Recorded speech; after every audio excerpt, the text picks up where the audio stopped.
Senhor, nós te louvamos pelo teu carinho, pelo teu cuidado conosco, por nos trazer nesta noite tão grande homem na tua presença, tão exemplo na nossa vida cristã também aqui nesta igreja, em tantos momentos. Deus, nós te louvamos, consagramos a ti o bispo Gilberto, para que o Senhor possa, ó Deus querido, usá-lo e que ele continue sendo esse canal de bênção em nossas vidas.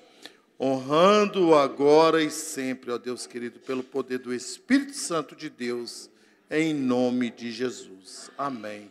Deus seja louvado. Amém. Tudo bem, senhor? Amém. Obrigado. Amém. Obrigado, meu pastor. Amém. Que a graça de Cristo Jesus seja sobre a vida de todos vocês. Muito bom estar com vocês, uma alegria estar aqui essa noite, né, e compartilhar com vocês um momento tão especial no reino, do culto, né, desse encontro nosso assim, de vida, de celebração, hinos abençoados, ouvir, né, os irmãos, né, ver alguns que já há muito tempo que não via, como o irmão Benídio, porque o Benídio não estava aqui no dia da tua posse, né, o Edmilson? Estava não? Ele não estava. O Benídio contar, eu sei que está, rapaz. Você tem a dúvida, né? Benídio eu conheço há 40 anos, tem umas histórias longas nossas aí. Benídio é um dos poucos homens dentro da igreja wesleyana que conheceu pessoalmente o meu avô, que foi a maior referência da minha vida, né? Esteve com ele, conheceu lá a fazenda, as terras, né? E, então, nós temos uma amizade de muitos longos anos, e é muito bom poder rever alguns, encontrar outros, e ver gente nova, né? Há duas coisas que me levam, às vezes, três coisas que me levam à igreja, não é? Primeiro é um convite, não foi o caso, não me convidaram para estar aqui, eu me convidei, não é? Eu me convido, eu mando muitos convites, eu recebo, atendo, né, quando tem condições, né? A segunda coisa é quando, na realidade, tem um problema, aí tem que ir também, mas também não é o caso, né? E o terceiro é quando eu resolvo ir a algumas igrejas, principalmente aqui em Belo Horizonte, estão mais próximas, e foi esse caso, né? Eu já estava com vontade de estar com vocês há algum tempo, e, a princípio, eu tinha marcado de vir no Dia dos Pais, eu esqueci que era Dia dos Pais, e aí, quando foi chegando perto, eu tinha lá uma atividadezinha com os meus filhos, queria também estar com eles, na igreja com eles, e aí nós fizemos uma troca, e deu-nos essa oportunidade de estarmos juntos no dia de hoje. Tenho orado muito pela igreja do Kennedy, que sempre foi uma bênção na minha vida, e eu me sinto devedor a essa igreja, né, pelas oportunidades que eu tive no passado, pelo tempo que Deus me deu de poder, com os irmãos, caminharmos juntos. Aqui era a congregação do Glória, né, caminhamos juntos muitos anos, até que se emancipou, e tivemos boas experiências. Foi uma igreja que sempre me honrou no decorrer da minha caminhada, como pastor, né, como superintendente, também depois até mesmo como coordenador do GECELS. Então, é um lugar em que eu sempre me senti muito honrado, e hoje eu sinto ainda honrado em poder partilhar a palavra de Deus com vocês. Amém? E eu não vim aqui poder falar nem de mim, nem de vocês, não é? Então, vamos abrir a palavra, e eu quero compartilhar com vocês uma palavra muito especial que Deus está falando no meu coração. Eu vinha para cá ainda na estrada e dizer para ele: Senhor, eu sei que a partir de hoje eu começo um novo nível, um novo estágio de ministração da Tua palavra. Vocês vão entender o porquê disso. E Deus me deu a graça de poder, assim, né, poder proceder a partir de vocês. 1 Tessalonicenses, capítulo 5, e eu quero ler com vocês. Se você puder abrir a sua Bíblia, não sei se os meninos têm aí na transparência, no projetor, se tiver a nova versão transformadora, muito boa. Aliás, eu quero sugerir a você, se você for comprar uma Bíblia nova, estiver pensando em comprar uma Bíblia nova, ou se você tiver condições de comprar uma Bíblia nova, eu quero te sugerir comprar uma Bíblia nova versão transformadora. Tem sido uma das melhores traduções que eu tenho encontrado, muito clara, muito dinâmica, muito atual, com a linguagem fácil de ser compreendida, além de ser uma linguagem que resgata algumas coisas que haviam se perdido um pouco na história da escrita bíblica. E seria muito bom se você for. Eu tenho sempre, de vez em quando, eu mudo as traduções, não é? Já usei a revista atualizada, a revista corrigida, NVI, né, NTLH, e agora estou usando essa que eu tenho gostado muito, nova versão transformadora. E eu te sugiro, se você for comprar aí, nova versão transformadora. Pensa isso lá, procure que você vai encontrar uma Bíblia boa, com uma boa tradução. E quero ler com vocês aí o capítulo 5 de 1 Tessalonicenses. E eu acho que quando Deus fala o coração da gente, é muito bom você ouvir Deus. Não há nada melhor para o homem do que ele ouvir Deus. E quando Deus fala com a gente, ele te fala, ele te dá a palavra e ele vai te confirmando a palavra de uma forma muito diretiva, né?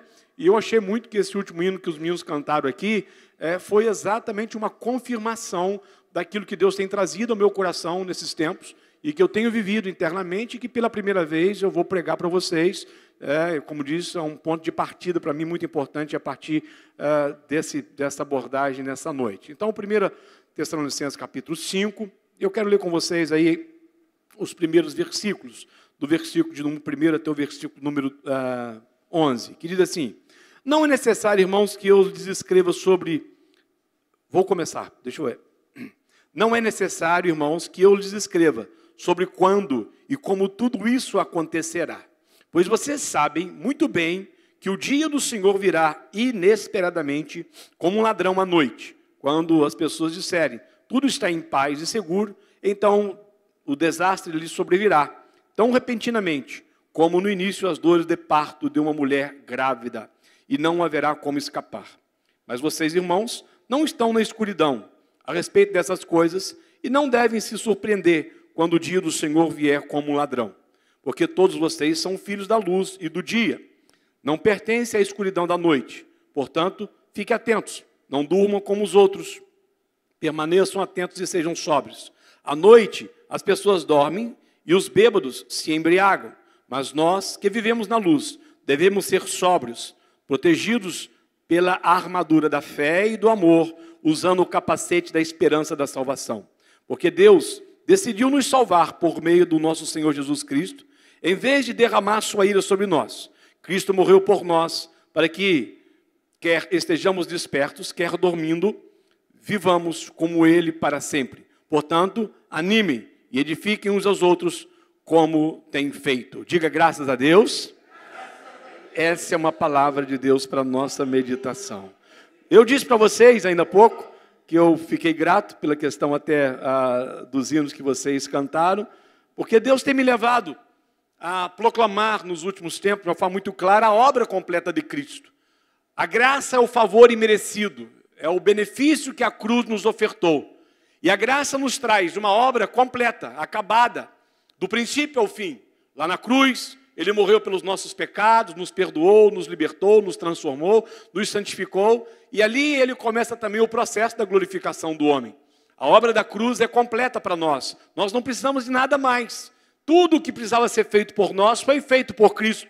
Uma obra realizada. Quando Ele estava terminando, antes de dar o seu último suspiro, exatamente é isso que Ele diz: Senhor, está consumado, ou seja, foi concluído. Não há mais nada a ser feito. Acabou-se. Agora se encerra. E aí, então, Ele entrega o seu espírito a Deus e experimenta a dor da morte, né? E nós, então, já conhecemos a sua história. E nós nos tornamos os proclamadores desta história.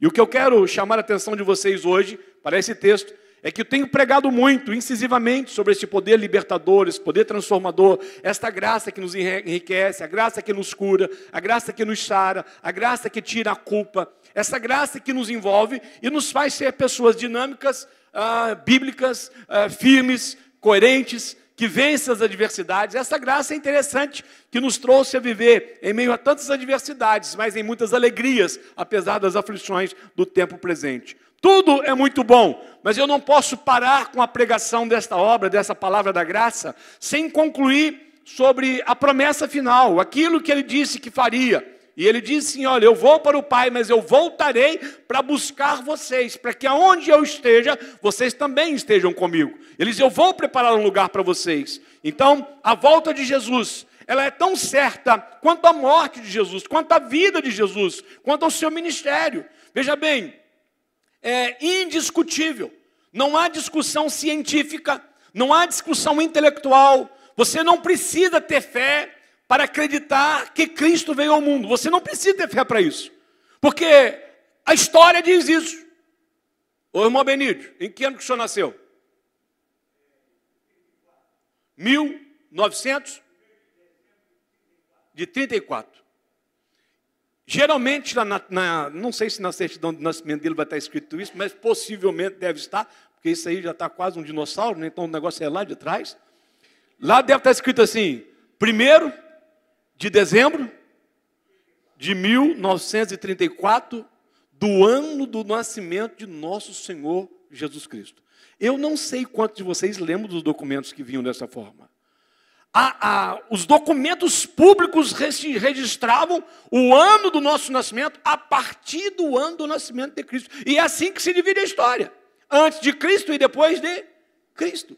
Então isso é inquestionável. E ninguém foi capaz de mudar isso. Ninguém é capaz de mudar isso. Isso está patente. Nós estamos vivendo no ano 2023 da era cristã.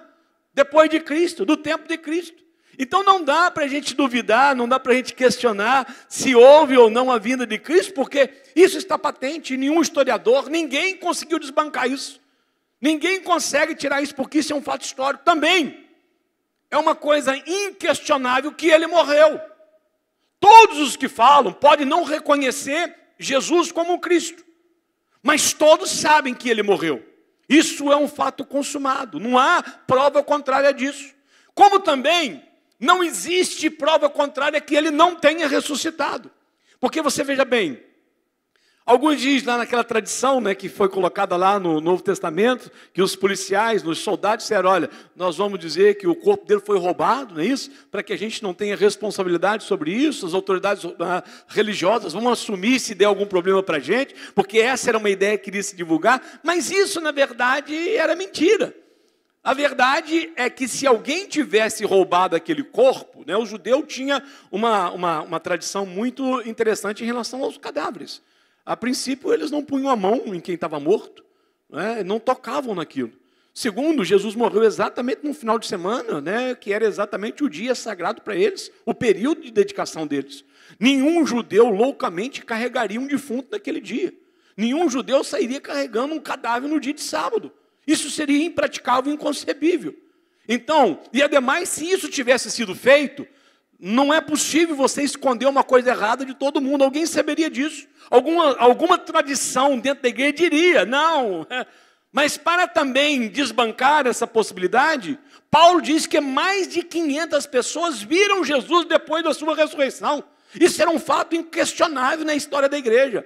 As pessoas o encontraram vivo. As pessoas o viram ser preso, as pessoas o viram ser crucificado, viram ser pregado na cruz, viram colocado no sepulcro, mas as pessoas também encontraram com ele depois do sepulcro. Então é inquestionável que ele está vivo. Como também, ao meio de uma grande multidão, ele é levado às alturas, e ele sobe para os céus. E eles olham para ele subindo, e os anjos chegam e dizem, olha, não olhe para cima, não preocupe, porque assim como ele subiu, um dia ele descerá. Então toda a verdade completa da obra da graça, ela não termina apenas com a nossa glorificação, não apenas com a nossa libertação, salvação, transformação, santificação, ela vai ir até o ponto em que nós seremos totalmente resgatados como igreja. E a minha preocupação, e eu quero, por isso disse para vocês que eu quero começar a fazer uma abordagem a partir daqui hoje, me senti chamado por isso, vocacionado por isso, é porque tem crescido no meio aí de alguns pregadores, principalmente um pessoal aí que é mais calvinista, né, uma pronúncia, uma fala constante, dizendo que não haverá arrebatamento da igreja, que não existe esse negócio de igreja ser arrebatado, né, e tal. E isso está crescendo. Inclusive, alguns pregadores novos dizendo isso, que isso não é bíblico, que isso é uma invenção, né? Se devia o Nicodemo dizendo que isso é uma invenção que apareceu há 200 anos atrás. Bom, a minha Bíblia parece que foi escrita lá 2000 anos atrás. E aqui Paulo está deixando muito claro que ele, pregador desta graça, entende que Jesus voltará para nos levar à eternidade. Então eu quero ler com vocês, quero fazer uma meditação nisso aqui, eu acho que agora é a minha função, como líder espiritual, de dar ao meu povo uma direção e dizer, eu creio que a igreja será arrebatada. Eu acredito no arrebatamento, eu espero isso, eu vivo isso intensamente. Aliás, eu busco isso todos os dias, eu tenho orado, Senhor, que seja hoje o último dia. Sabe qual foi a minha oração de hoje à tarde? Senhor, que não dê tempo de eu chegar na igreja do Kennedy, que o Senhor possa voltar antes de eu chegar lá. Porque isso precisa ser a expectativa da igreja. Nós somos a noiva. Quem se prepara para o casamento não é o noivo, é a noiva. Quem se gasta tempo para poder ser é a noiva, não é o noivo está pronto, bota lá um paletó, uma camisa e chega. Esse tempo é um tempo da preparação da noiva. Nós, a igreja, é o tempo que nós estamos sendo preparados, porque o noivo está pronto para o casamento. Aliás, se dependesse do noivo, ele já tinha casado, ele já tinha vindo. Sabe por quê? A obra é completa, o reino será entregue para Cristo quando ele voltar. O Senhor o entregará nas mãos de Cristo e depois Cristo entregará à mão do Pai. É preciso que tudo se consuma, e para poder se consumar a obra da cruz, falta o arrebatamento, falta o governo de Cristo, falta fechar essa história. E eu creio que nós somos a geração que não experimentaremos a morte, nós o veremos com os nossos olhos, nós o contemplaremos, nós seremos tirados dessa terra para estar com Ele na eternidade, na casa do Pai, como Ele nos prometeu. E é isso que ele diz para nós, e eu quero destacar, então, que a volta de Jesus, ela é uma realidade, ela é uma promessa viva, ela é verdadeira, assim como verdadeiro é o seu nascimento, como verdadeiro foi a sua vida, como verdadeiro foi a sua morte, como verdadeiro foi a sua ressurreição, como também verdadeiro foi a sua assunção aos céus, verdadeiramente ele voltará para buscar a sua igreja. Hosana, Maranata, ora vem Senhor Jesus. Me estranha muito, porque me parece que mensagem como essa está ficando cada dia um pouco mais difícil de ser ouvida. E quando eu ouço uma turma dizer que não haverá arrebatamento, que a igreja vai passar pela grande tribulação, isso me dá uma agonia, porque eu não fui criado nessa visão, não é isso que fala o meu espírito. E eu tenho me disposto a colocar claramente a visão bíblica para que você entenda. Meu irmão, você realmente está pronto para poder morar com Cristo hoje? Mas talvez a pergunta que eu devesse fazer para você não é se você está pronto. É se você gostaria, com todo o seu coração, que Jesus voltasse hoje. Eu fui criança nessa igreja, junior, jovem, adolescente, e na minha época eu falava muito da vinda de Jesus. Então, quando eu era adolescente, o cara começava a falar na vinda de Jesus, eu lá no banco dizia: ô senhor, o senhor já demorou tanto tempo? O senhor pelo menos espera eu casar e tal, dá um tempinho aí, porque também agora, né? O senhor já não veio até agora, qual o problema de você esperar mais uns dias? Não é mais um tempo. Mas eu quero dizer para você que é preocupante quando nós não desejamos este acontecimento.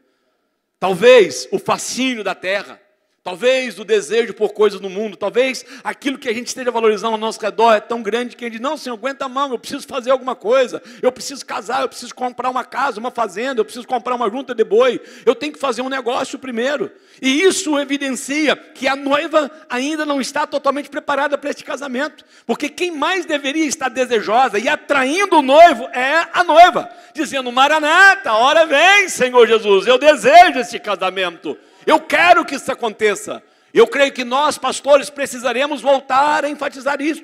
Você precisa desejar a volta dele. Eu vejo as pessoas dizendo: porque a gente precisa de um avivamento, precisa ser derramado o Espírito Santo sobre a igreja para preparar a noiva. Não, o que a gente precisa acontecer é a noiva desejar encontrar o noivo, porque o Espírito nós já temos. Nós já fomos revestidos, nós já fomos cheios, ele está conosco.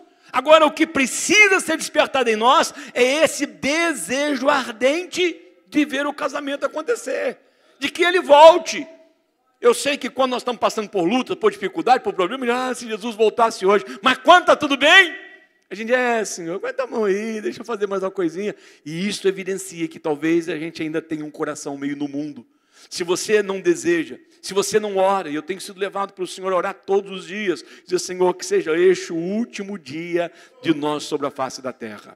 Como seria bom, Senhor, se esse dia hoje não tivesse mais fim para todos nós, e que nós pudéssemos encontrar contigo nas nuvens. Olha, comece a orar dessa forma. Eu acho que esse é o caminho que nós temos de atrair o noivo. Quanto mais nós evidenciamos o desejo deste casamento, mais nós atraímos a presença dele, e mais próximo fica o dia deste casamento. Bom, e ele diz assim: o seu retorno à terra para buscar a sua igreja acontecerá de uma forma repentina, súbita. Da mesma forma como um ladrão entra numa casa, assim será a volta dele. Então nós não temos como prever que hora, que dia, quando será.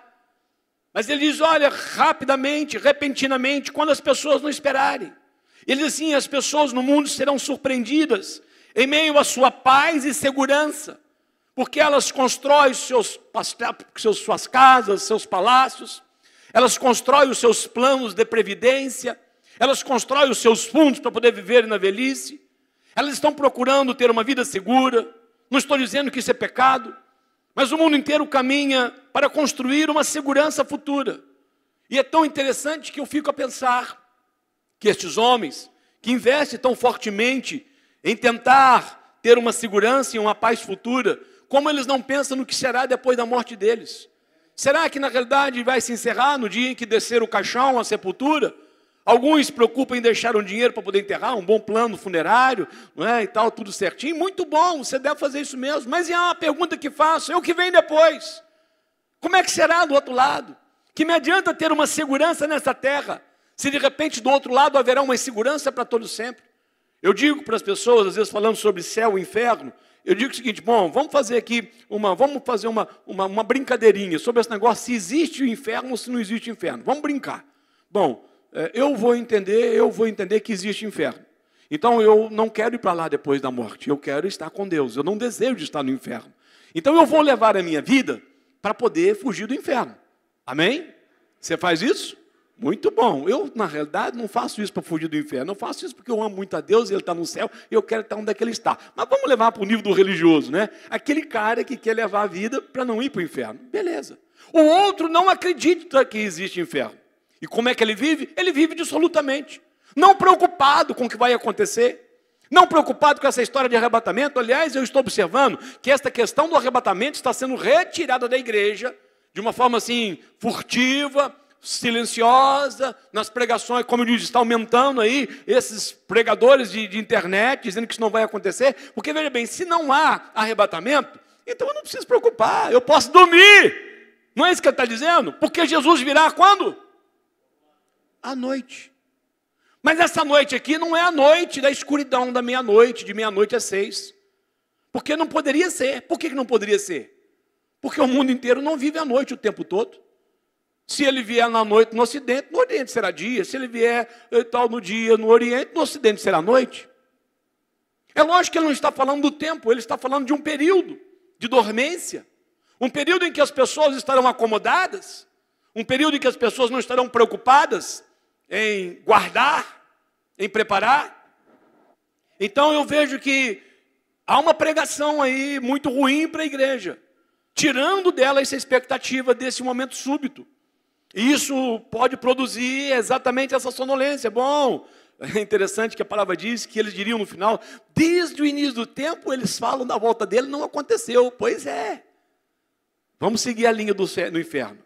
Aí o cara vive a vida toda, os dois. Um vive considerando que existe o inferno, e o outro vive considerando que não existe inferno. Chegou no final dos dias dos dois. Encerrou-se os olhos. Tem inferno. Quem é que está frito? Aliás, quem é que está assado? Ou cozido? Quem não acreditou na existência do inferno. E se existe inferno mesmo, ele é bíblico. E se é o inferno que está na Bíblia, ele é eterno. Quem perdeu? Vamos considerar que não existe inferno. Mas eu vivo como se existisse. Chegou no final da vida, vivi a minha vida de forma a não produzir dano para ninguém, a cuidar da minha vida, a preservar os meus relacionamentos. Acabou. Acabou para os dois. Maravilha. Tudo bem. Sem nenhuma dificuldade. Só que eu aprendi uma coisa na vida. Se existe risco, não corra. Se existe risco, não corra. Não viva como se não existisse. Porque se existir e ele for eterno, aí você está frito. Ou você está assado. Ou está cozido.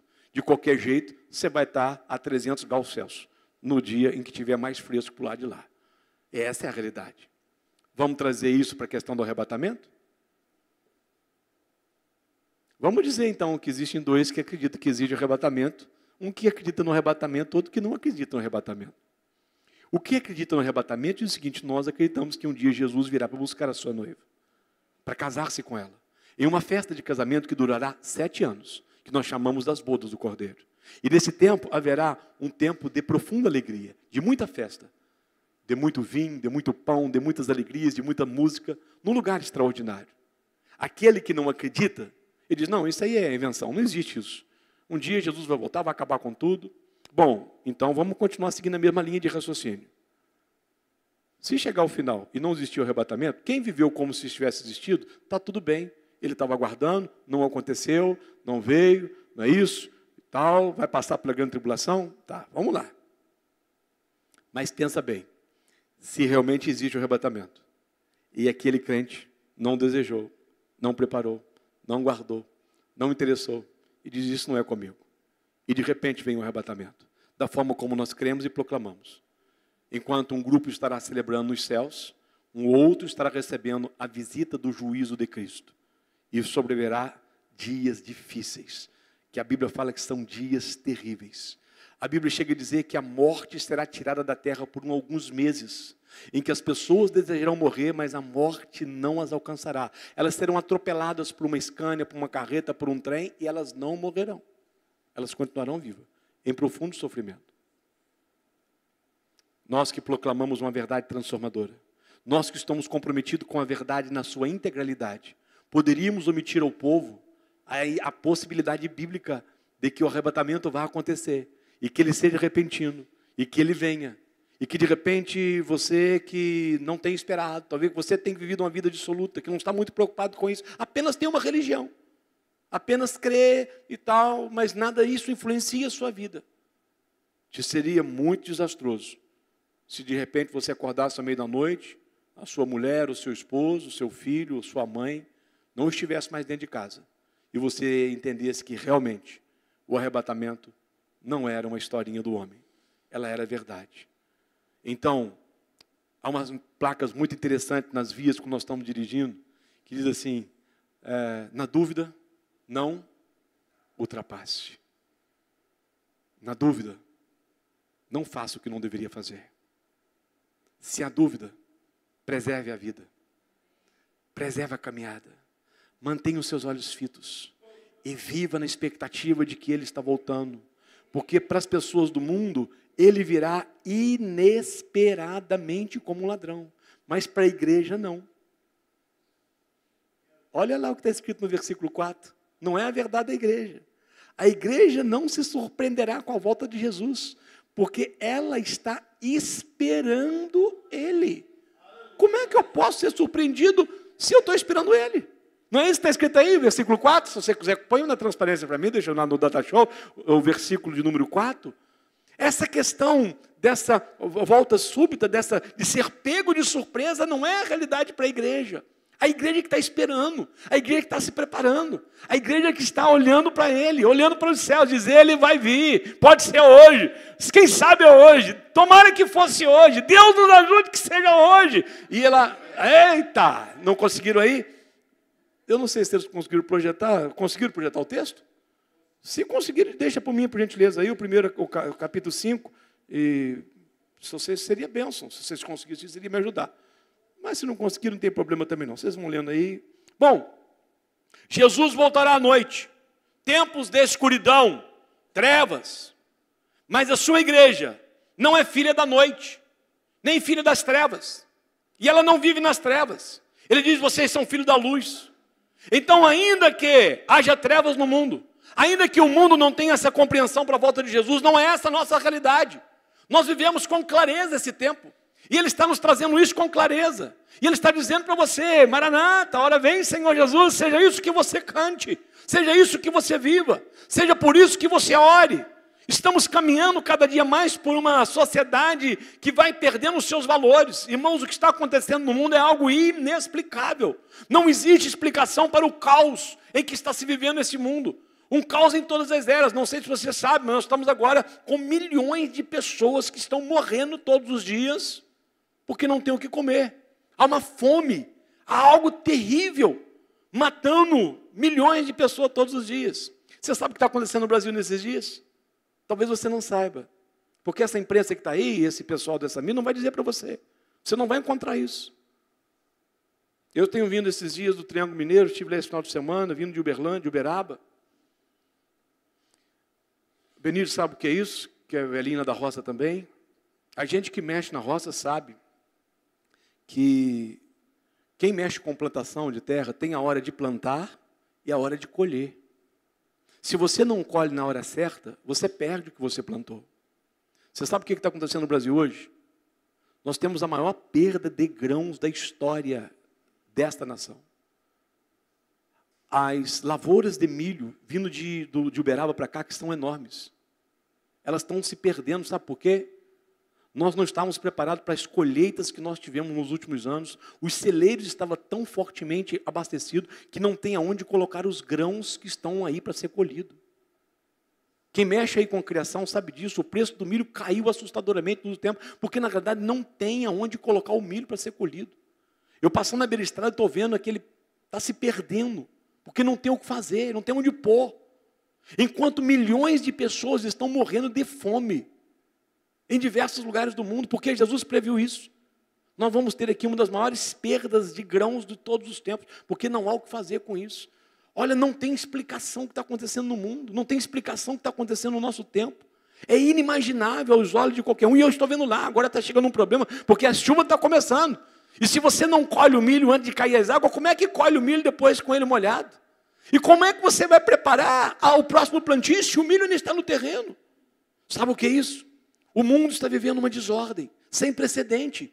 E Jesus disse isso. Irmãos, é tão interessante porque quem estava do lado de Jesus quando ele previu o fim dos tempos, dizia: esse cara é um louco. Não faz sentido o que ele está dizendo. Quando Jesus proferiu aquelas palavras, por mais de 200 anos, o Império Romano já estava estabelecido sobre o mundo e não existia mais nenhum reino senão o Império Romano por mais de 200 anos. Os romanos haviam aniquilado todos os demais impérios, inclusive o egípcio. Havia dominado todas as nações. Não havia reinos, todos os reinos agora eram romanos. E eles tinham o que nós chamamos de paz romana. Ou seja, era um período em que não existia mais guerras. Foi o fim da guerra. Durante todo o período de Roma, do governo de Roma, uma das coisas mais interessantes que aconteceu é que o Império Romano trouxe a paz romana, a Pax Romana. E não houve mais guerras. E não havia mais nações, agora era uma nação.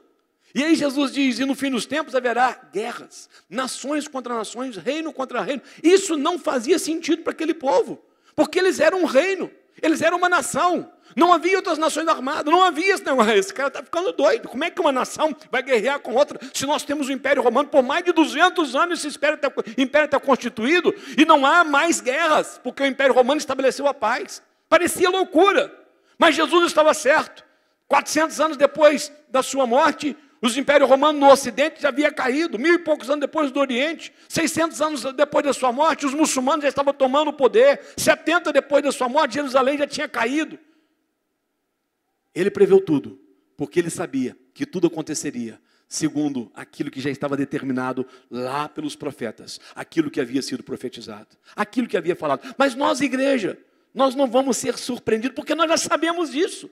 Nós estamos vendo tudo isso. Ele diz: haverá guerras, rumores de guerra, peste, fome, terremotos, maremotos. Vivemos uma pandemia como nunca vivido na história da humanidade recentemente. Vivemos um momento de esfriamento da fé, vivemos um momento de perversidade, promiscuidade. O mal virou bem e o bem virou mal. Isso nós estamos vendo todos os dias. Vocês sabem, os mais antigos, eu tive a graça de também me formar na advocacia, militei aí por 20 e tantos anos. Eu não acredito no que estão fazendo nesse país, no mundo jurídico. Era coisa que nunca se admitiria num banco de escola nós dizer que nós viríamos isso. Estamos vivendo um grande transtorno, nunca antes visto na história. Estamos vivendo um tempo em que não há mais líderes. Há uma mortandade dos líderes, você já não vê mais líderes, não há bons líderes, não há grandes homens. E isso não é só dentro da igreja, é na igreja, no mundo, na secularidade. Eu me lembro que quando eu era adolescente, jovenzinho na idade de alguns de vocês, poderia perguntar para a gente, nós sabíamos quem era o primeiro-ministro da Inglaterra, quem era o primeiro-ministro da Itália, quem era o primeiro-ministro da Espanha, da França, quem era o rei da Espanha, quem era o presidente dos Estados Unidos. A maioria dos meninos, você pergunta, eles não sabem dizer o nome desses caras, porque se tornaram irrelevantes. Tudo que Jesus previu, nós estamos vivendo. Tudo. Então, não há como dizer que a igreja vai ser pego de surpresa. Aqueles que não olharem, aqueles que não voltarem para a palavra, aqueles que não vivem a palavra, pode se surpreender.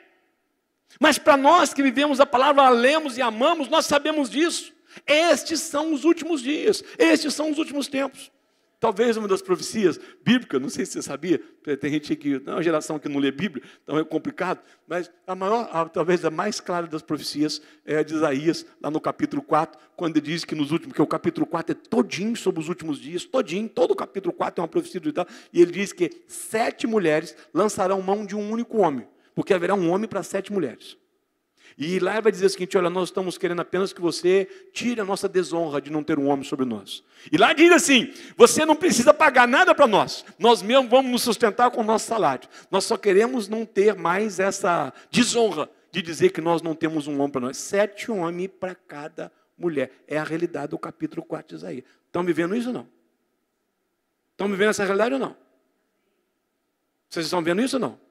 Porque agora eu ando pelo shopping, eu vejo então, uns homens bonitão, barbados, de mão dada com o homem, cara. O homem deve ser bom mesmo, né? Porque até o homem está querendo, deve ser um trem, isso deve ser uma coisa boa. Não, é bom, Deus criou, né? Deus só faz coisa boa, né? E aí, como é que vai ficar a mulherada? Não tem mais. Está uma escassez. Dentro da igreja você olha, é muito mais mulher do que homens. Por onde você anda? Então já é pouco homem. O que tem ainda está na realidade se enrolando com homem. Como é que vai ficar a realidade das mulheres? Capítulo 4 de Isaías. 7 mulheres para cada homem. Isto nos sinaliza claramente que nós estamos vivendo os últimos dias da história do homem sobre a face da terra. Então não dá para dizer que nós, igreja, vamos ser pegos de surpresa. Não é surpresa para nós, nós o aguardamos. E quem sabe nós pudéssemos cantar mais, desejarmos mais, pedir mais.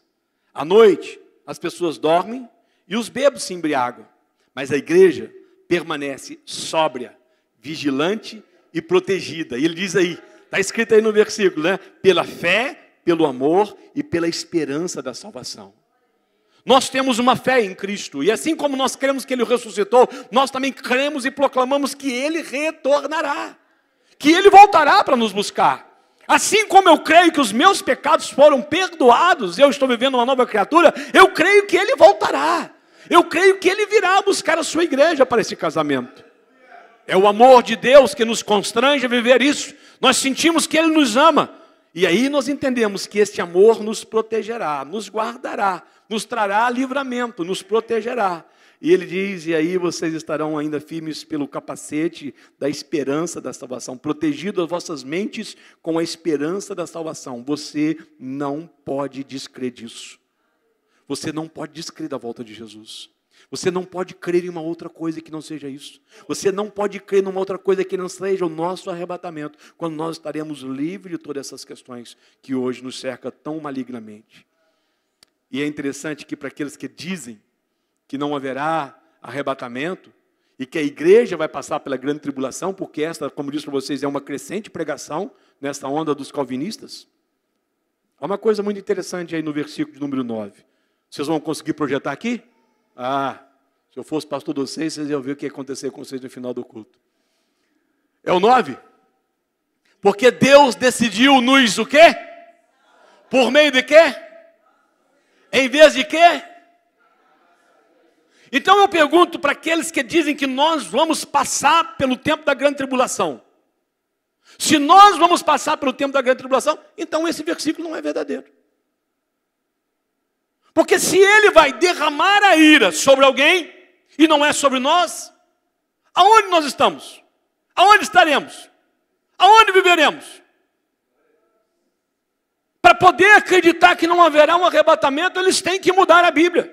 E em muitos lugares, em especial esse versículo. Porque para mim está muito claro. Porque Deus decidiu nos salvar por meio de nosso Senhor Jesus Cristo, em vez de derramar a sua ira sobre nós, porque haverá o tempo da ira. Se você for lá em Apocalipse, você vai encontrar o tempo do derramamento da ira do Cordeiro sobre o mundo. Quando será isso? Quando nós formos tirados. Quando ficarem os homens do pecado, a iniquidade. Aí o juízo de Deus, a ira de Deus vem. Mas nós estamos salvos disso. Esta palavra nos garante isso. Por isso que o nome dele é Jesus, aquele que nos salva. E Ele nos salvou, não só dos nossos pecados, mas também da ira futura, da ira vindoura. Como não crer? Como não entender que nós vamos sair fora disso? Como não entender? Como não crer que nós estamos sim chamados para viver um outro tempo, em que esta ira não virá sobre nós, em que aquele castigo tão pesado, porque quando você vai ler Apocalipse, você vê, olha, que coisa terrível está prometida pela frente, que história terrível essa humanidade terá, que dias difíceis, como será ruim, como será opressor, como o maligno homem do mal governará sobre as pessoas, como ele as dominará. Eu às vezes tenho dito para meus filhos, porque eu tenho conversado muito com os meus filhos sobre a questão do arrebatamento. Muito. Porque não dá para eu ser apenas o cara que fala para fora e não conversa dentro de casa. Então eu tenho dito para eles, como eu espero o arrebatamento, como eu entendo que isso vai acontecer. A gente tem conversado sobre isso, eu tenho vivido isso na prática. Porque para mim, olha, deixa eu dizer uma coisa para vocês, serão dias terríveis. Que não seria bom se a gente estivesse lá nem para poder fazer um documentário. Porque na realidade, eu dizia para eles, olha, estava dizendo para minha filha essa semana, filha, quando o teu pai era mais novo e que eu li o livro de Apocalipse, eu achava que aquilo era assim meio que ilustrado. Eu não via a possibilidade daquele negócio de Apocalipse acontecer do jeito que estava escrito lá. Porque eu pensava assim, né, Benito? Piedade dos Gerais, lá naquela fazenda do meu avô. Quem é que vai me achar aqui, cara?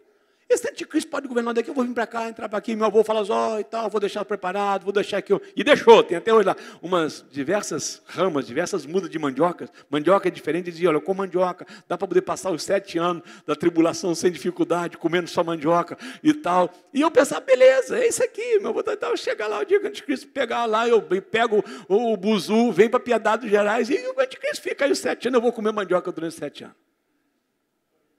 Eu falo, o inimigo não tem condição de saber nada, né, que a gente vai estar. Até que quando chega agora, e lá em Piedade dos Gerais, onde eu estou, aí ele vem com uma permissão assim, me permite compartilhar onde você está? Eu digo, poxa, mas o bicho está sabendo que eu estou aqui no meio desse mato. Eu não tenho dúvida nenhuma de que tudo que está escrito tem possibilidade de acontecer do jeito que está escrito. Inclusive que ele terá todo o conhecimento, saberá todas as coisas, aonde nós estamos, o que nós fazemos, que hora que nós acordamos, o que nós comemos, o que nós compramos, aonde nós usamos o dinheiro, como é que nós gastamos o dinheiro. Isto está pronto nas mãos daquele que governará essa humanidade. Se eu tinha dúvida disso na minha adolescência, hoje eu não tenho mais dúvida. Que o jeito que está escrito está preparado para poder se concretizar. Olha, eu quero encerrar para vocês. Versículo 11 diz assim, portanto, animem e edifiquem uns aos outros, como tem feito. A nossa missão nesse tempo é animar e edificar uns aos outros com a mensagem de que Jesus está voltando para levar a sua igreja. Eu não sei o que trouxe você aqui essa noite, não sei se você já é membro dessa igreja, se você, na realidade, como é que você está com Jesus? Agora eu gostaria de te fazer algumas perguntas. Na possibilidade de você não acreditar na morte, pode ser que realmente ela, ou na eternidade, ou ruim, no inferno, pode ser que talvez não exista mesmo, que seja só uma invenção dos homens, que nós estejamos tudo aqui, não é, perdidos, e que no final não exista nada. Mas se existe a possibilidade de existir vida eterna, e você está vivendo essa vida sem considerar isso, eu diria que você é um louco. Porque ninguém ultrapassa um caminhão numa curva, com uma placa dizendo assim, proibido ultrapassar, cuidado, lugar difícil, perigoso, porque o risco do dano é grande. Se você tem vivido, e mais por uma religião, do que por uma vida com Jesus, e de repente, para poder você ter essa tranquilidade, você tem criado uma imagem de que não acontecerá o arrebatamento da igreja, como é que está se pregando hoje por muitos aí. Eu digo para você que da mesma forma, como aquele que não pensa na possibilidade do inferno, brincar com a possibilidade do não arrebatamento também é loucura. Talvez você esteja fascinado com algumas coisas no mundo, porque eu também, como jovem, me fascinei. Eu queria construir a minha família, ter os meus filhos, a minha casa. Mas eu quero dizer para você que se hoje ele voltar, você terá na eternidade trilhões de vezes muito melhor do que você tem aqui nessa humanidade. E eu quero dizer para vocês, para encerrar, que para mim, o que falta para Jesus voltar não é um derramamento do Espírito Santo. Nunca acreditei nisso. Nunca acreditei num avivamento que vai haver nos últimos dias. E tal, dele vir, fazer de novo. Ele já fez, a parte dele ele já fez. O que eu acredito agora é numa noiva que ansiosamente espera a hora do casamento. que se apronta, que se veste, que olha para o melhor e diz: o meu casamento está chegando, o meu noivo vai chegar, daqui a pouco ele vai chegar e vai ser uma festa de casamento. Eu creio que nós, pregadores, precisamos proclamar isto com muita graça nos próximos tempos. Prepare-se, porque o noivo está chegando para uma grande festa. Desejamos isso. É isso que nós queremos. Realmente é isso que nós ansiamos. Ou o que eu quero, na realidade, é passar num concurso, comprar uma casa, comprar um carro e viver uma vida. Quero dizer para você, eu tenho orado todos os dias. E eu digo para o Senhor que seja esse o nosso último dia. Porque se for esse o último dia, será o primeiro dia do dia mais glorioso de toda a minha vida. Vamos ficar de pé? Eu quero orar contigo. Põe a mão no seu coração, onde você está. Eu quero liberar sobre ti uma bênção nessa noite. Quero liberar sobre a sua casa uma palavra profética. Quero dizer para ti, olha, na sua casa ninguém se perderá. Você estará no arrebatamento. Eu vou te encontrar lá. Nós vamos conversar lá. Nós vamos nos encontrar no caminho. Você verá isso. Não é? Você não ficará. E quem sabe você ainda está preocupado com algum pecado, com alguma coisa que às vezes ainda tem te amolado. Eu quero anunciar nessa noite para você, salva completa, os teus pecados, diz a Bíblia, eu não me lembrarei mais. E eu oro para que esta unção de perdão de pecados esteja sobre a sua vida de uma forma extraordinária. Que os teus olhos se abram. E como igreja, você entenda que para você, para o filho que está no seu ventre, para aquele que você segura nas mãos, para aquele que já está andando, a volta de Jesus será infinitamente melhor do que o mundo que espera pela frente. Obrigado, Senhor, por esta noite, pela palavra, pelo chamado à reflexão da importância dos nossos olhos serem tirados da terra, Senhor, e serem colocados nos céus.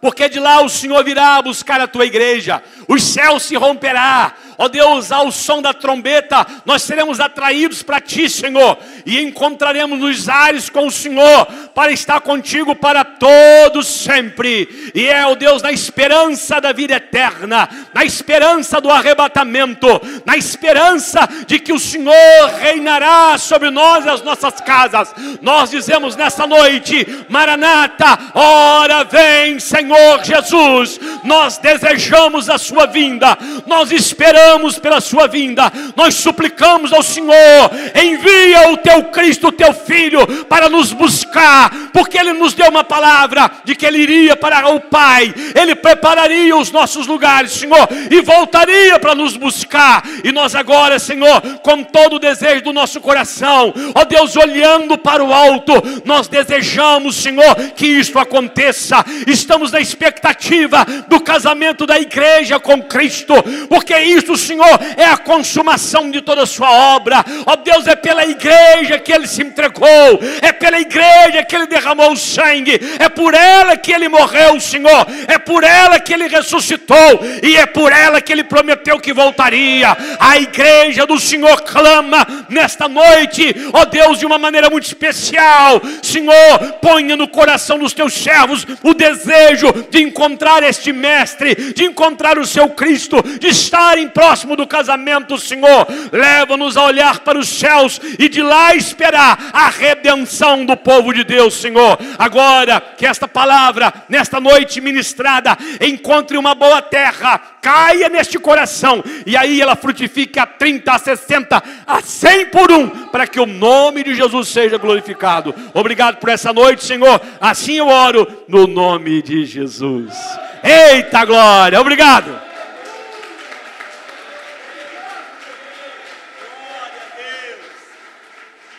a Deus. Muito obrigado por estar sua vida aqui. Deus abençoe, fiquei muito feliz.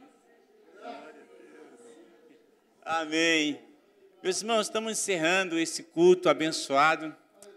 Eu sei que Deus falou ao nosso coração, que Deus continue abençoando o nosso bispo. Eu fiquei muito feliz quando ele falou, pastor, eu vou estar lá, trazendo uma mensagem. Eu fiquei muito feliz. Eu quero agradecer ao bispo. E agora fica o convite para você vir novamente ainda esse ano aqui, trazendo a palavra, novamente a palavra do nosso coração. Nós vamos encerrar, irmãos. Hoje seria uma apresentação da Igreja Kids, mas eles não vão apresentar hoje. Mas eu quero agradecer a você, agradecer aos nossos convidados. Deus abençoe o seu coração. O nosso bispo vai estar orando, encerrando e impetrando a bênção apostólica. Oi? Oh, que bênção! Presbítero Benítez, então o senhor vai estar orando pelo nosso bispo. Aleluia. Você está querendo vir aqui na frente? Vem cá. Que bom. Aqui, ó, vamos lá. Isso.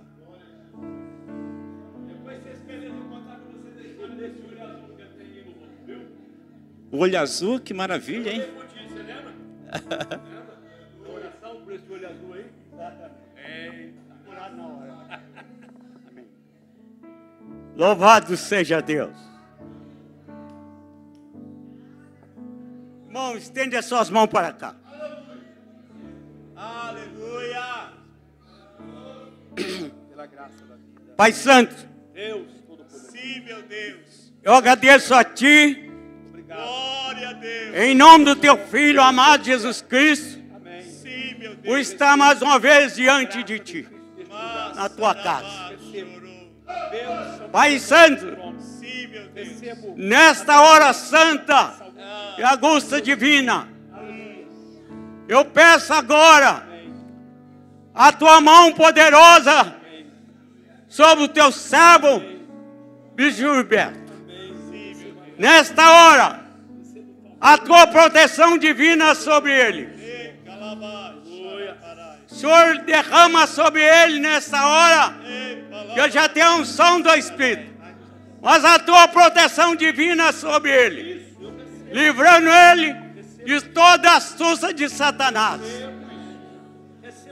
Toda a força do mal serão quebradas, destruídas, reduzidas em nada, em cinza, pelo poder que há no sangue de Jesus Cristo.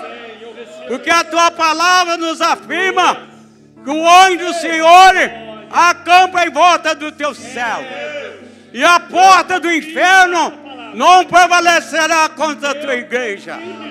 Que o inimigo vem com uma corrente de água, mas o Espírito Santo de Deus alvoroça a bandeira contra ele. Qualquer ação de Satanás na vida do Teu servo, que o Espírito Santo de Deus alvoroça a bandeira nesta hora.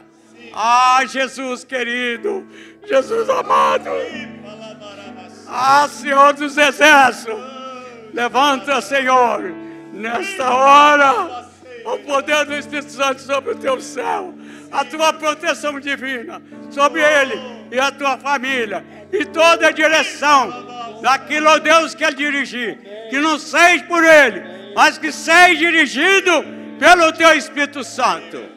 Nesta hora, nós agradecemos e contamos com a Tua divina proteção sobre o Teu servo, Bispo Gilberto, nesta hora, em nome de Jesus.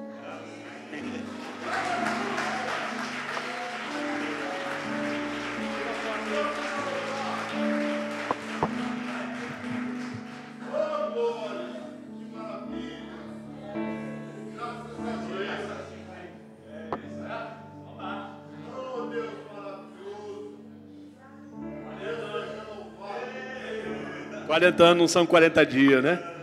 Levante a sua mão mais alto que você puder.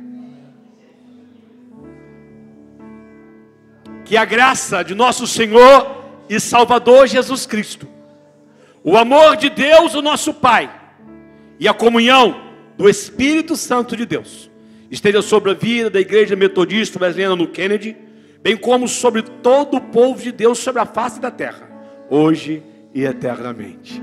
Deus abençoe a sua vida, sua semana, sua casa, e até o nosso próximo encontro, se Deus quiser. Ide em paz. Vem Jesus, Maranata, ora vem Senhor Jesus. Vem Jesus, vem Jesus, Maranata, ora vem Senhor Jesus.